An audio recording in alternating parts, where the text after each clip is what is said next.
Hi, Mrs. Stanley here. Let's talk about zeros and multiplicity. The objective for this lesson, I can determine linear factors, zeros, and the multiplicity of polynomial functions. This may be all review. I know at least part of it is. I'm not completely sure about multiplicity. It kind of depends on Algebra 2, what class you were in, how much was finished.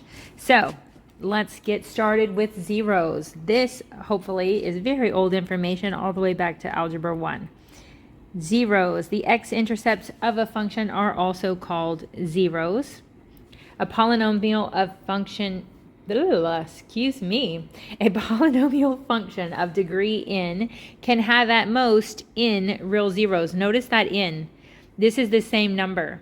So if we have x squared as the degree is quadratic, then it can have at most 2 zeros. If we have a cubic with 3 as the highest degree, then it can have 3 zeros. If it's quintic and there are 5, the exponent is 5, then there could be 5 zeros, but there couldn't be 6. That's what this is saying. At most, the degree of the function is how many zeros it could have. Okay? An even degree polynomial has an blank even number of real zeros. It's even. In the blank, we say even. An even degree polynomial has an even number of real zeros or no real zeros. It is important to notice that an even degree polynomial could have no real zeros. That could mean that it never touches the x-axis. Like think about if a quadratic is like this, it doesn't have any zeros. It could be down here, no zeros, okay? So it is possible for an even degree to have no zeros. An odd degree polynomial has an odd number of real zeros. Remember, 1 is an odd number. It could just have 1. Think about your most common cubic like this. It has 1 x-intercept. The reason that a cubic, if you think about it, has to have an odd number of real zeros, it can't have none, is because remember the end behavior is that one side will go to positive infinity and one side will go to negative. That means it has to pass the x-axis somewhere. So that's why an odd degree could have 1, 0, or an odd number it can't have 0. The linear factors and solutions. Here we go. The solutions to the equation f of x equals 0 are the zeros of the function. So this is just telling us that we can write it, that we can call them the solutions. They are also called roots. These are all words for the same thing. Okay, they're roots, solutions, zeros, x-intercepts, all words that mean the same thing. If x equals c is a solution to the equation, then x minus c is a linear factor of the polynomial function. So this is something that you're used to, but we're just making sure that we have the correct terminology. So you've always done factoring, for example, if we have a simple quadratic plus 5x plus 6, we would factor this, right? And we would say, okay, that's x plus 3 and plus 2. These two parentheses are the linear factors. You see this one right here, x minus c. So think of it that way. And it makes sense because if you set these equal to 0, you get the opposite sign, right? And so the minus c is because the sign changes when we solve for x. And so this is like x minus negative 3 and x minus negative 2 to get what is the actual 0. So we're just making sure that we have the terminology that this is what's called a linear factor. It's linear because the x is down to just an x, not an x squared. It doesn't have any other exponent except for x to the first power. Linear factors can be found by factoring the polynomial. So let's look at this example here. What are the linear factors? Well, given f of x equals x cubed plus 5x squared minus 24x, the first thing that I would do if I were going to factor this is pull out an x, and I would have x squared plus 5x minus 24. Then you can factor this new parentheses, and I'm going to get what? I'll just put it down here. X, and then what multiplies to give me 24, but there's a negative 24. So that means we're subtracting to get 5. the first thing that comes into my mind is 8 and 3. The 8 would have to be 8 plus 8, and so then we would have minus 3. 8 times negative 3 is negative 24. 8 minus 3 is 5. So this is our answer. These are our linear factors. I know you can't do this on paper, but I'm going to scoot this over just a tiny bit and put in here, there we go, f of x equals x times x plus 8 times x minus 3. What are my zeros? Zeros need to be listed like this. We put them in order from least to greatest. That 3, excuse me, my voice went. That 3 almost looks like a bracket. Let me erase it and do a better job. Make it look like a 3. So negative 8, 0, and 3 are our zeros. Look at the way that we wrote these two things. The linear factors are when you still have it in the parentheses form. The zeros are when you just list the numerical value, okay? So here's some examples. This is your assignment for this lesson. So I'm not going to do all of these with you because I know that you have done plenty of factoring. You should know how to do this. And I feel confident that I can do one example and you'll be able to do it. And then you can just check the answer key to get more information. So let me pick, for example, I'll do number 4 because it's a little bit harder than what you might be used to. And then you can do the rest. Let's look at number 4. I've got 9x to the 4th minus 37x squared plus 4. Well, one thing I would notice is x to the 4th can be a square, right? So it's something x squared and x squared. But there's a 9, so that means we've got to have a number in there, right? So if I'm looking at this, 9 times 4 is 36. 36 plus 1 is 37, and it's a negative 37. So that means these are both negatives. So I've got to do 9 times 4, and then that means that my other two numbers are just 1. So let me rewrite this more neatly now that I have it. We'll just move this one aside for a moment. I have 9x squared minus 1 and x squared minus 4, and I'll erase this extra one that was more sloppy. Now, looking here, these are both differences of squares. Look, 9x squared minus 1. Those are all perfect squares. So I've got 3x plus 1, 3x minus 1. X squared and 4 are, again, both squares, and it's a minus, so x plus 2 and x minus 2. Now, this is my linear factors. And again, I should teach you guys better habits than I have. I am used to never just writing the f of x in front, but it's good practice to always label. So there we go. And let me scoot this one back over. I know if you have a paper, you cannot do this. I get it. I assure you, I understand. I'm just taking advantage while I make the video. So here we go. Then what would be our zeros? Well, we've got to set these equal to 0, right? Now you can do this in your head. You are not required to show this part of the work, okay? If you need to, please do. But if you can do this in your head, if you realize that 3x plus 1, you're going to subtract the 1, and then you're going to divide by 3.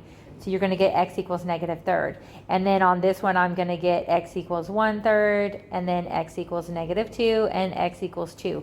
You can show this work, or you can just come down here and you can write it two different ways. You can list it in order. Negative 2, negative 1/3, 1/3, 2. Or still put them in least to greatest form, but you can actually write it with just a positive and a negative together. So you have plus or minus 1/3, plus or minus 2. You could say positive or negative 1/3, positive or negative 2. Same thing on all of these.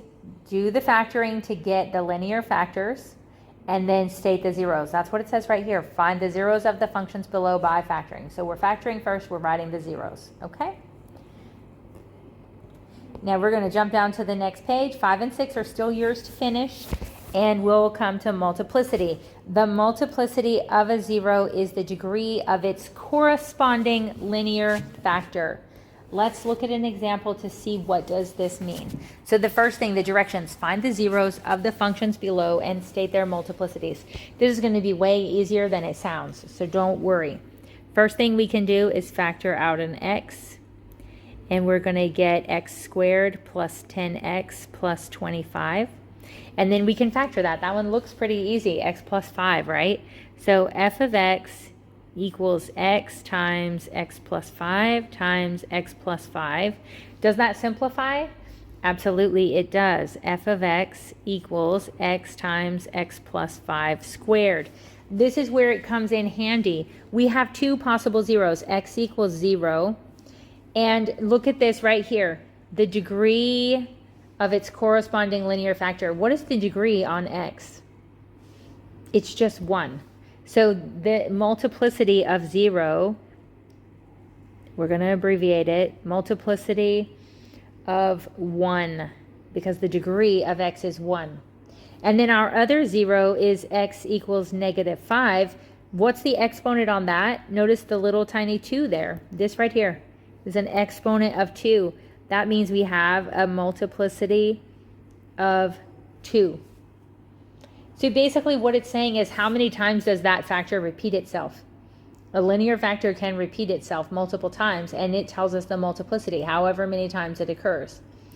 If you wanted to, instead of looking at the multiplicity in the final one, look right here. We have x plus 5. We have x plus 5 again. That's how we knew that it was squared. That's the multiplicity. There are 2 of them. So this time you try number 8, pause the video, and then come back and look at your answer, okay? This is me reminding you again to pause. Notice, if you haven't paused yet and you're looking at it already concerned, you can factor out an x squared before you start. Now pause the video and then come back. Okay, this is our factored form. Notice I factored out the negative x squared. Here's the thing, if you didn't factor out the negative x squared, you might have had a little bit harder time. If you're ever struggling to factor because of signs, you look at, could you factor out a negative? The other thing is, you could factor out a positive and then just work through it and end up getting the same answer. It should still be the same, where you could factor out a negative 1 or something to make the factors the same. But your zeros should end up exactly the same. In this case, we have negative x squared equals 0, which means x equals 0 is one of them, and it has a multiplicity of 2. Because it's an x squared, even though it's 0, and you're like, well, how can 0 happen twice? It does. It's a multiplicity of 2 because it's x squared. And then the next one, x minus 3 squared, would be that x equals 3, and that also has a multiplicity of 2 because it has squared. All right, let's look at multiplicity and graphing. How is this helpful?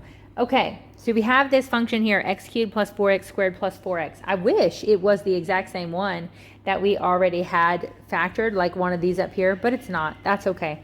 How can we factor this? Well, we know we can pull out an x and we get x squared plus 4x plus 4. And how is that going to factor? F of x equals x times x plus 2 squared.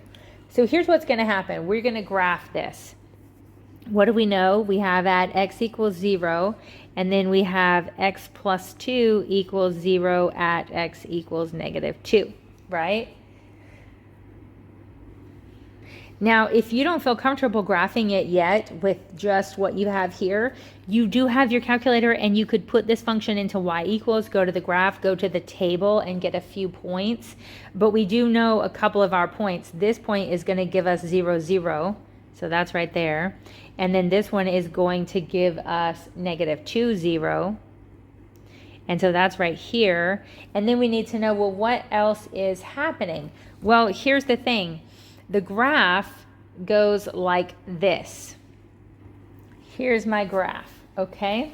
So this is the key thing that they're wanting you to notice. Let me change my pen color.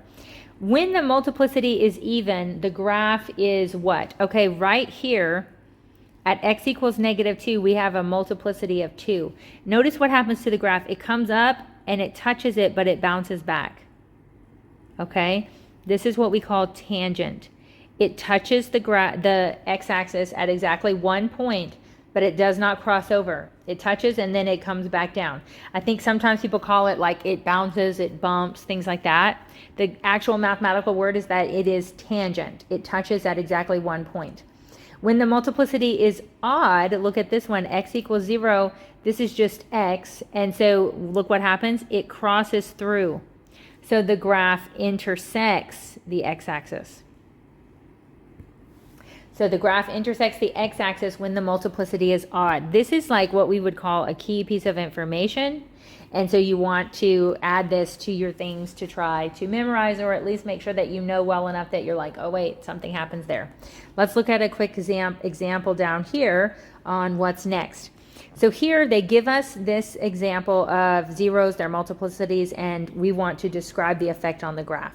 So here first, what are the zeros? We've got x minus 1 squared. Again, I'm going to show my work at first. You don't have to. I'm giving you permission right now. You can just come over here and say, oh, the 0 is 1. Now, here's the only thing. It's better if you list these in order from least to greatest. So you may not want to put them on the table yet.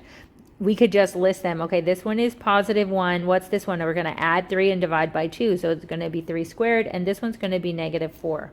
So this is negative 4. And they're like in exactly order like this. Negative 4, 1, and 3 halves. Ugh. Did y'all see that? I wrote them in the wrong column. They go here. So then we need to look at the multiplicity. On negative 4, what's the exponent? What exponent do you see up here? You don't see anything. That means it's 1. What do you see on the 1? X minus 1, that one is squared. So it has a multiplicity of 2. And 2x minus 3 is also squared. So then we need to write the effect. Is it intersecting or is it tangent? Remember these two things that we highlighted up here. When the multiplicity is even, it's a tangent. Odd intersects. Is 1 an even or an odd? It's an odd, so we write intersects. It intersects the x-axis. Multiplicity of 2 is even, so both of these are going to be tangent. Now, I would like for you to pause and try number 10 on your own. You do have to factor this. Notice you can factor out an x cubed. Factor this first, and then you can look, okay? 3, 2, 1. Okay, here it is factored, and I wrote down my zeros. So now I've got them, negative 4 and 0. What's the multiplicity on the negative 4? It's x plus 4 squared. That means the multiplicity is 2. What's the effect with an even? I don't like that too. What's the effect with an even multiplicity? It's a tangent. And then x, the 0, has what multiplicity? It's x cubed. And I am sorry, it sounds like my neighbor's dog is making a lot of noise. So there we go. It's odd, so it intersects the x-axis. So let's go back because this is an important detail about graphs. The even multiplicity means that you're going to bump the x-axis. It could bump it from the top and go back up, just to be clear. It doesn't have to be underneath. It just is in this example. But it's bumping the x-axis. It is tangent. The word tangent means it's touching at one point. And then it intersects when it is odd. It's actually passing through the x-axis. Okay? So that's the end of this lesson, and you are ready to go on to 3.1b.